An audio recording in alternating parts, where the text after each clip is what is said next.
Okay, here we are again for the third portion of World War I Homefront. Americans against the war. World War I was very profitable for our country economically. Okay, the problem was that there was a lot of problems. It had many harmful effects on the American society.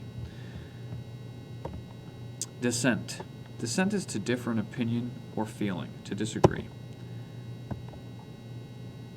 German Americans and Irish Americans both disagreed with the war for issues that we discussed earlier. Remember, the Irish were on Germany's side because they were fighting the English. And German Americans didn't want to see their countrymen attacked.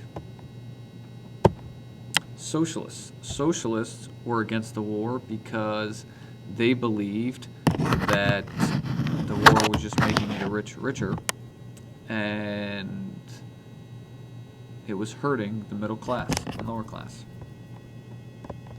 Pacifists are people who are opposed to fighting, so naturally they were against the war. And the Women's Peace Party. Here's a picture of the Women's Peace Party. Okay, it was headed by Jane Addams and Alice Paul.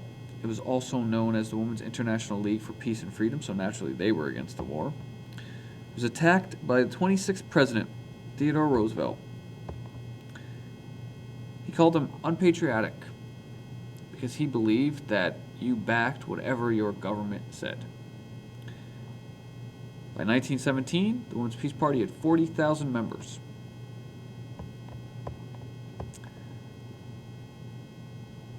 Now, this dissent, all right, this speaking out against the war is not good for America.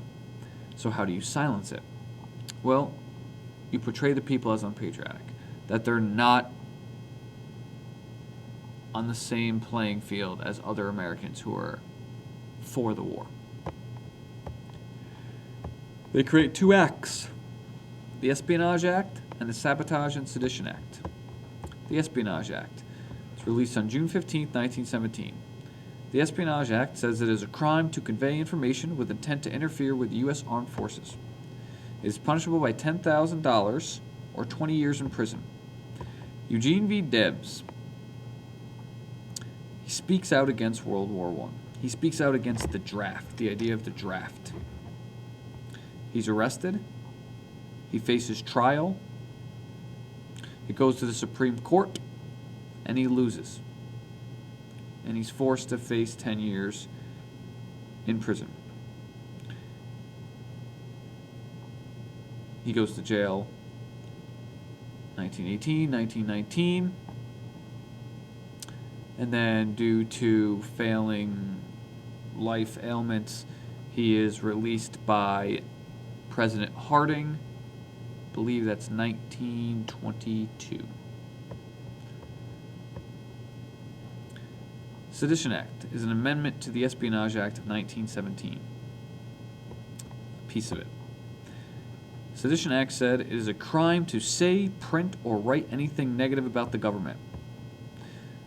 Sabotage is a secret action to damage the war effort. Sabotage and Sedition Act. That's where that comes from. But doesn't that work against?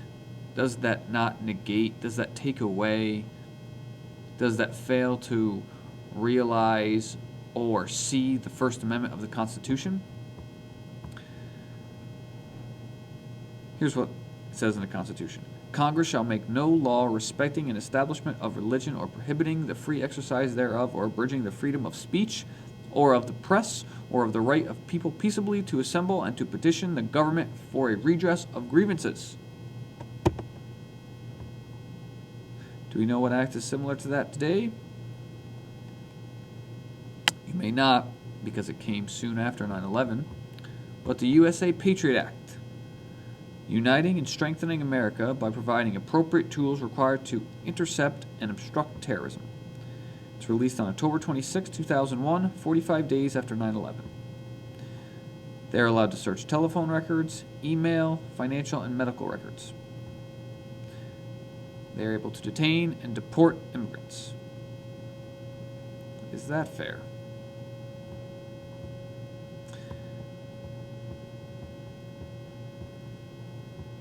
Now,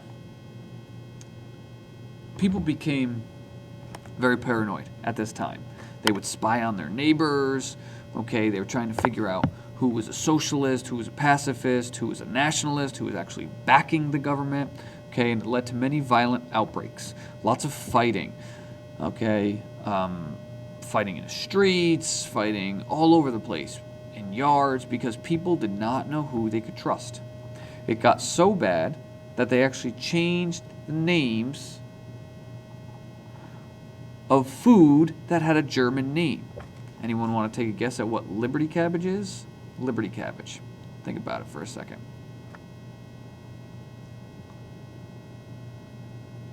Liberty cabbage.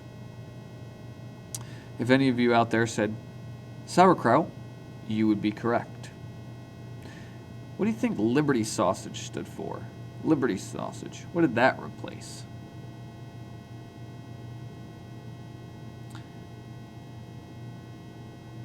What was that? Did you say hot dog? You would be correct. Frankfurter.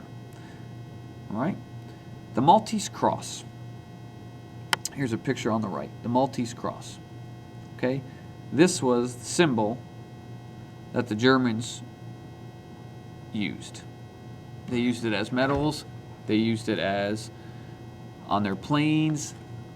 They used it for everything. And if you notice, I wear a necklace with the Maltese cross on it. So if I were living at this time, I would probably have hot dogs and ketchup and everything else thrown at me if I wasn't already beaten up. Nothing was too drastic at this time.